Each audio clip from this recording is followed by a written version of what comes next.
That's true. True story. Yes, she often, she gets a lot done when she's asleep. She'll like, I think you've heard the story. I caught her outside one night. Brad Pitt might be one of Hollywood's most admired stars, but even the most easygoing icons have their breaking points. Over the years, he's shared the screen with all kinds: method actors, seasoned legends, rising talents, and the occasional diva. But behind the laid-back charm is a man who doesn't forget. Every blow-up, every ego trip, every behind-the-scenes betrayal, it all adds up. Now at 61, with nothing left to prove, Pitt is finally revealing the names of actors he refuses to work with ever again. From toxic drama to personal fallouts, these 6 names landed on his blacklist, and the reasons might surprise you. Tom Cruise. In an industry where new talent pops up constantly and stars fade just as fast, few actors have managed to stay relevant across multiple decades, but Tom Cruise and Brad Pitt have done exactly that.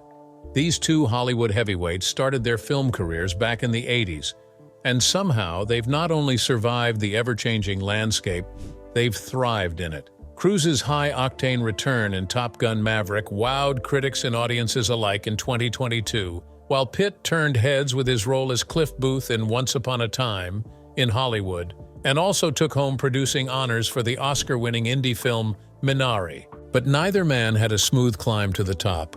And given how similar their early struggles were, it's surprising Cruz and Pitt never grew close. In fact, the relationship between them has always been more professional than personal, and at times, even a bit frosty. The only major time they shared the screen was in the 1994 gothic horror film Interview with the Vampire. Though the film became a cult hit, the production wasn't smooth. Brad Pitt later described the experience as miserable, largely due to the cold, gloomy shooting conditions and long hours spent in dark settings. But discomfort on set wasn't the only challenge. Pitt also admitted that working with Cruz was difficult. Their personalities just didn't click. While Cruz brought high energy and direct enthusiasm, Pitt felt he was more laid back and introverted. The contrast led to a sense of unspoken rivalry, a subtle competition that prevented any real connection between the two. Years later, that underlying tension seemed to bubble up again. In 2009, Pitt starred in Quentin Tarantino's Inglourious Basterds, while Cruz led Valkyrie, another World War II-themed film, just a year earlier. Around that time, a German interview quoted Pitt as calling Valkyrie ridiculous, but that sparked confusion. His representatives quickly denied the claim, insisting that he had never even seen the film, and that the quote was misattributed. Whether it was a genuine misunderstanding or something more, it only added to the complex dynamic between the two stars. Things got even more tangled when Angelina Jolie entered the picture. In 2010, Tom Cruise had been in serious talks to star in the spy thriller Salt, but eventually the role went to Jolie. While Cruz was never officially signed on, insiders say the switch was driven by studio timing and a need to lock down a lead. Still, given that Jolie was married to Pitt at the time, the casting decision raised eyebrows. It's unclear whether Pitt had any say in the matter, but it's not hard to imagine him watching the situation unfold with some amusement. After Jolie and Pitt's highly publicized split in 2017, new rumors emerged. Tabloids began reporting that Jolie and Cruz had been meeting privately to discuss a potential film project, and that sparks might have been flying. One source even claimed Pitt was upset by the situation, suggesting Jolie may have enjoyed stirring the pot. But in the end, the romance rumors turned out to be just that, rumors, with no real evidence to back them up. In 2019, nearly a decade after their last collaboration, Brad Pitt and Tom Cruise came close to sharing the screen again in the Oscar-winning Ford v Ferrari, and fans were excited. For a moment, it seemed like the reunion was happening. But behind the scenes, budget concerns got in the way. With both stars commanding top-dollar salaries, the math didn't work out, and the film had to move forward without them.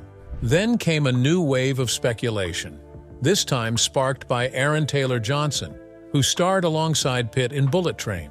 In an interview with Variety, Taylor Johnson mentioned that he keeps a list of actors he refuses to work with, bluntly referring to them as bad actors. While he didn't name names, the internet did the rest. Fans and insiders alike began to wonder if Tom Cruise was on that list, especially given the long-whispered stories about behind-the-scenes tension in Hollywood's elite circles. Meanwhile, Pitt was gearing up for his next major move, a high-profile Formula One movie. What made the announcement even more eye-catching was the man behind the camera, Joseph Kosinski, the director who had just worked with Cruz on Top Gun: Maverick. Naturally, the comparisons began immediately, and rumors of quiet rivalry started to pick up again. According to one source, Cruz wasn't exactly thrilled by the news. Though he didn't speak on it publicly, whispers from within the industry suggested he wasn't too happy seeing Pitt step into a genre he'd helped bring back into the spotlight. After all, these two stars had quietly vied for the same roles for years, and many believed their competitive edge had created one of Hollywood's most under-the-radar rivalries. Harrison Ford. Ever since The Devil's Own hit theaters back in 1997, there's been a steady flow of behind-the-scenes chatter about a rumored feud between its two major stars, Harrison Ford and Brad Pitt. For years, neither actor said much about it, letting speculation swirl. But as time passed, bits and pieces of the real story started to surface, revealing a complicated and sometimes chaotic production that tested both their patience and professionalism. The film itself was packed with intensity. Harrison Ford played a straight-laced New York City cop, while Brad Pitt took on the role of a secretive IRA operative posing as an immigrant. As the plot unfolded, Pitt's character pulled Ford's into a dangerous world of terrorism, betrayal, and moral ambiguity. But as tense as things were on screen, things behind the camera were just as fraught. Only this time, the conflict wasn't scripted. According to Ford, the issues began early on with the direction the script was taking. Pitt had originally been involved in developing the script, and when Ford joined the project later, he brought his ideas to the table. The two had very different visions for the film, and as production began, those creative differences turned into real tension. Ford was eager to add layers to his character. He even pitched a subplot where his character lies to protect a partner who shot an unarmed thief, later resigning from the NYPD in guilt. Pitt, on the other hand, wanted to preserve the original tone and focus of the story. The struggle extended to choosing a director. They eventually landed on Alan J. Pakula, someone Ford had worked with before but Pitt hadn't. The lack of a unified creative vision meant that script rewrites happened constantly, even while the cameras were rolling. Ford later admitted that the final script wasn't something both stars fully agreed on, and that they were essentially shaping the film scene by scene as they went along. Pitt, looking back, described the entire shoot as the hardest experience he'd ever had on a film. Despite denying rumors about massive egos or on-set meltdowns, he made it clear that the production was messy. The script had been promising at first, but it was tossed aside, leaving the cast and crew scrambling to improvise. What was supposed to be a 3-month shoot stretched out to 7. For Pitt, the whole process was frustrating, unpredictable, and, in his words, an example of just how absurd it can be to try and fix creative problems by throwing money at them. Interestingly, while Pitt was openly critical of the experience, Ford had a much more positive take. He said he actually liked the movie and appreciated the depth it brought to his character. Still, the friction between the two actors was undeniable, though both always spoke about each other with mutual respect. Ford called Pitt a talented and decent guy, while Pitt later described Ford as cool and professional throughout the ordeal. Critics, however, weren't so kind to The Devil's Own. Many felt it failed to properly explore the historical and political weight of the Northern Ireland conflict.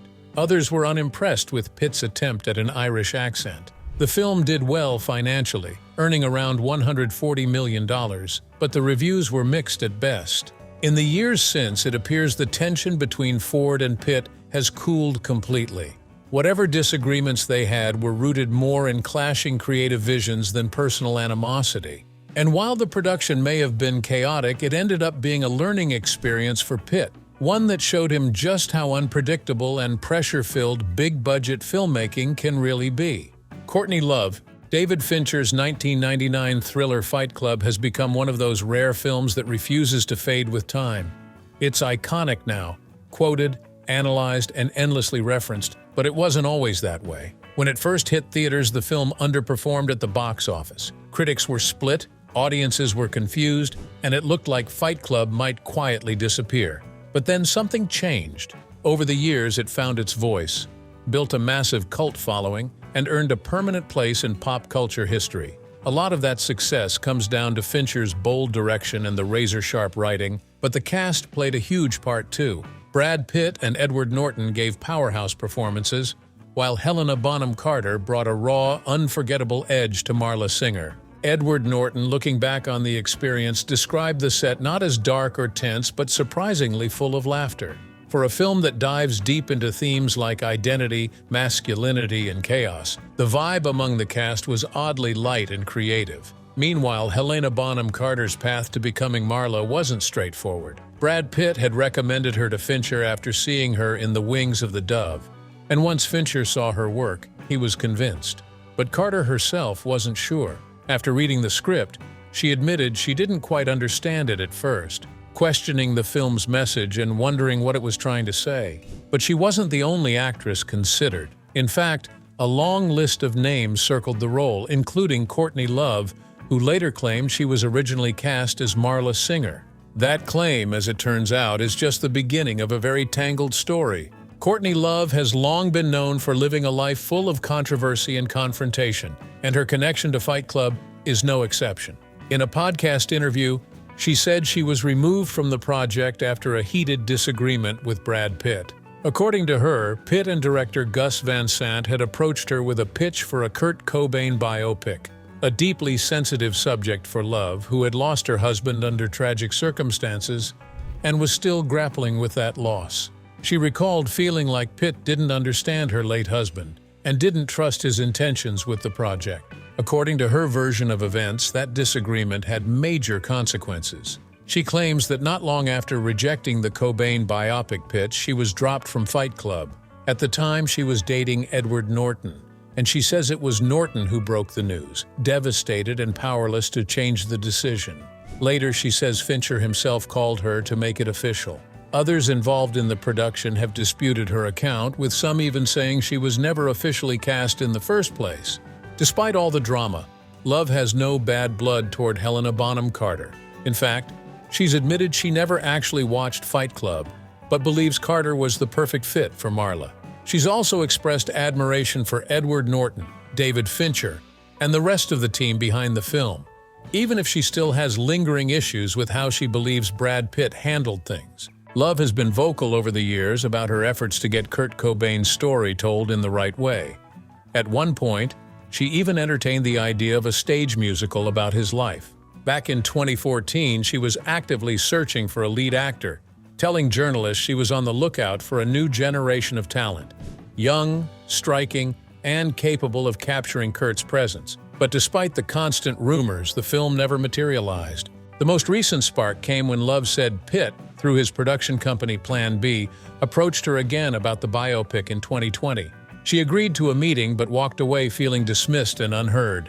She later posted on social media to reinforce her story, insisting every part of it was true. She said her issue wasn't just with the movie, it was with how Pitt used his influence in the industry. At the same time, she expressed a sort of reluctant admiration for him as a movie star, even while criticizing how he handled his role as a producer. Through all the interviews and public comments, one thing has stayed clear. Courtney Love is determined to protect Kurt Cobain's legacy. Whether her claim that she was fired from Fight Club for that very reason is completely accurate or not remains uncertain and may never be fully settled. Michael Madson. Brad Pitt might have legions of fans around the world, but one of his former co-stars wasn't exactly singing his praises, at least not back in 2009. Michael Madson, who shared the screen with Pitt in the 1991 road movie Thelma and Louise, had some surprisingly blunt words when asked about Pitt nearly 2 decades later. When TMZ caught up with him at an airport that year and brought up Pitt's latest film, Inglourious Basterds, Madson didn't hold back. He said he'd seen enough of Pitt and figured most people probably felt the same. Now, while Pitt and Madson didn't share much screen time, their careers kept orbiting the same circles, often crossing paths through one key figure, Quentin Tarantino. Both actors have a long history with the acclaimed director. Pitt would go on to star in Inglourious Basterds, while Madson had already made his mark in Tarantino's world with standout roles in Reservoir Dogs, Kill Bill, and The Hateful Eight. At one point, Madson was even rumored to be part of Inglourious Basterds, but it never came together. In an interview with New York Magazine, he admitted he had no idea whether he was actually in or out, joking that once a big studio got involved, everything felt up in the air. Still, he held out hope Tarantino might call him in at the last minute. Despite the missed opportunity with Inglourious Basterds, the real source of tension seemed to be something else entirely. According to reports from TMZ and Hollywood.com, Madson was more upset about not landing a part in the 2007 Western The Assassination of Jesse James by the coward Robert Ford. Pitt not only starred in that film but also served as its producer. Madson claimed he was passed over after refusing to audition, admitting he struggled with the process and didn't feel comfortable doing it. The role eventually went to Sam Shepard, and Madson wasn't shy about his disappointment. He felt Pitt should have spoken up for him, especially since he believed he was more age-appropriate for the role of Frank James than Shepard. Years later, in 2019, both actors finally appeared in the same Tarantino film, Once Upon a Time in Hollywood. But in a twist of fate, they never shared a scene. Pitt played Cliff Booth, the laid-back stuntman who stole the show and eventually earned him an Oscar for Best Supporting Actor. Madson played a minor role in a fictional TV show within the film, opposite Leonardo DiCaprio's character. In the end, while their careers continued to intersect, it seems the personal dynamic between Madson and Pitt remained distant, marked by what-ifs, missed chances, and just a hint of lingering resentment. Cate Blanchett. Brad Pitt and Cate Blanchett, two of Hollywood's most respected and celebrated actors, have shared the screen several times over the years, delivering powerful performances in everything from epic dramas to acclaimed franchise films. But despite their undeniable chemistry on screen, there's a good chance audiences won't see them acting together again. And behind that surprising reality is a mix of personal tension, public drama, and a bit of classic Hollywood awkwardness. It all goes back to Brad Pitt's headline-making relationship with Angelina Jolie. At their peak, they weren't just a power couple, they were the power couple. Glamorous, elusive, and always in the spotlight, their romance captivated the world. But while fans were drawn into the spectacle, not everyone around them saw it the same way. When Brad and Cate Blanchett reunited on set for The Curious Case of Benjamin Button, his real-life romance with Angelina had already taken center stage in the media. And according to Cate, it took center stage behind the scenes as well. She later joked during an interview that watching Brad so completely head over heels for Angelina was disgusting and awful. Of course, she said it all in good humor. Classic Cate, using her signature dry wit to poke fun at the situation.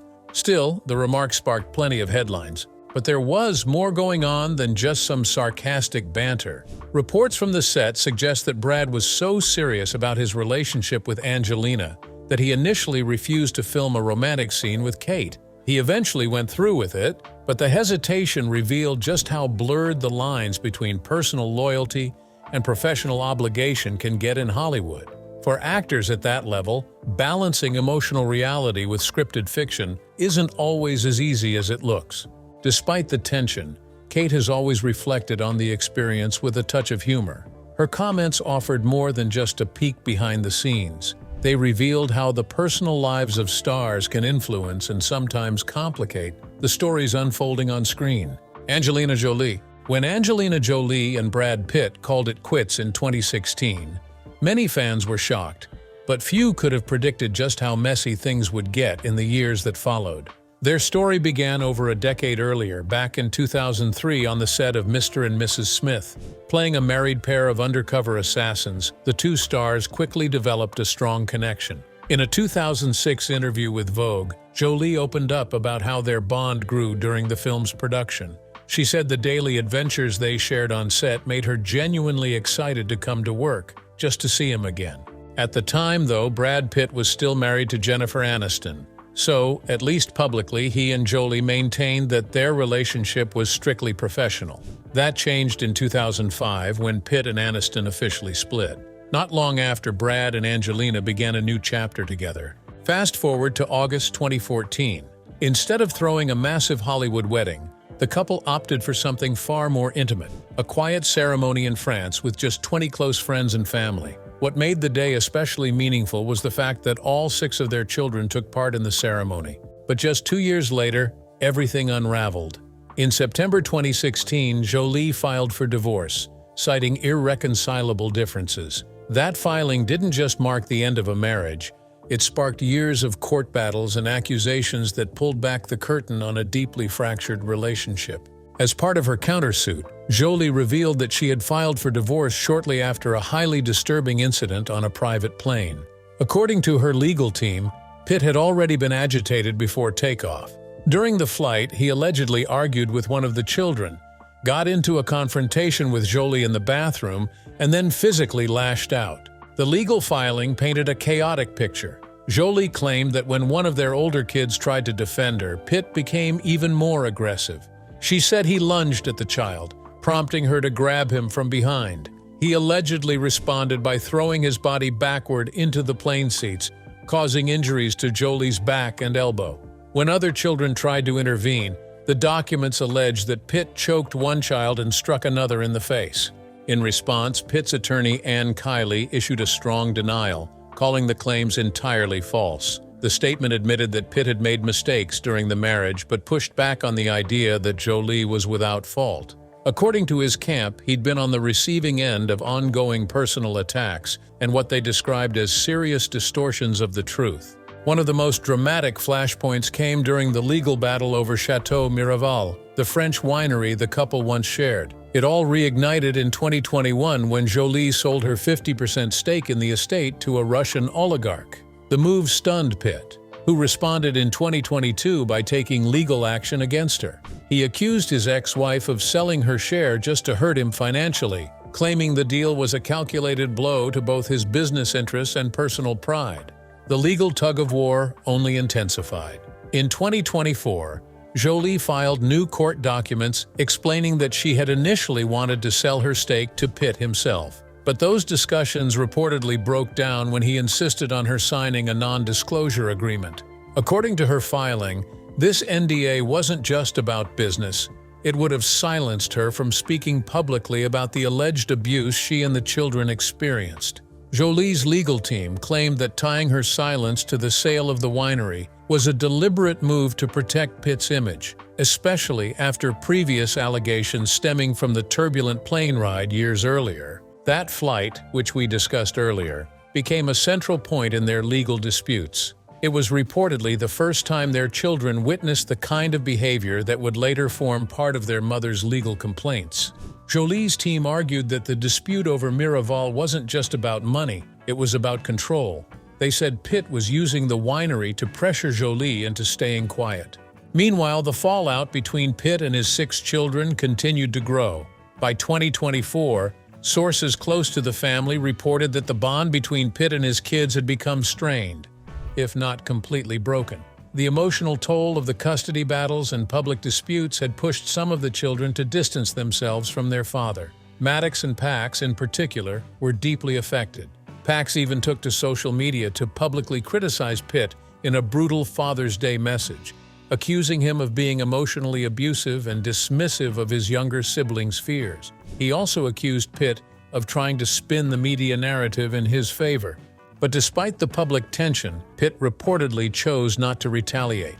According to a friend, he was devastated by what was said, but decided to remain silent, hoping to avoid escalating things further. However, the divide was clear. Maddox had already started keeping his distance as far back as 2016, skipping family gatherings and making it known that he didn't want any contact with his father. As the legal battle wore on, the children started playing a more active role in the custody fight. In 2021, Jolie's legal team filed documents showing that 3 of the older kids wanted to speak directly to the private judge. By 2024, it was revealed that Shiloh was among them, a decision that reportedly didn't sit well with Pitt. The moment echoed Maddox's earlier testimony in 2021, given as an adult. According to insiders, his account of life with Pitt cast the actor in a harsh light. At one point, the court granted joint custody, but that ruling came under scrutiny after the judge on the case was removed. Jolie's team argued that the judge hadn't properly considered the teenagers' perspectives or the emotional impact the situation had on them. Other reports, however, suggested that the children were heard through mental health experts and that their input had been weighed in the final decision. Regardless of the outcome, it became increasingly clear that the damage to Pitt's relationship with his children might never be repaired. While Jolie has rarely spoken publicly about the divorce, her recent interviews suggest just how deeply the entire ordeal has affected her. In a conversation with Times Radio, she hinted at the emotional exhaustion she's felt in the years since the split, questioning whether she had anything left to give as a performer or artist. In another interview with W Magazine, she made a pointed comment about how much she values honesty, remarking that she can't stand people who pretend to be something they're not. Many took that as a subtle jab at Pitt. By 2025, sources close to the family revealed that Jolie's children were encouraging her to finally share her side of the story. While she has remained mostly silent, she reportedly believed it was more meaningful to focus on advocating for legal changes to help others going through similar struggles. Thank you for watching. If you enjoyed it, please like, subscribe, comment, and turn on post notifications to stay updated with our latest content.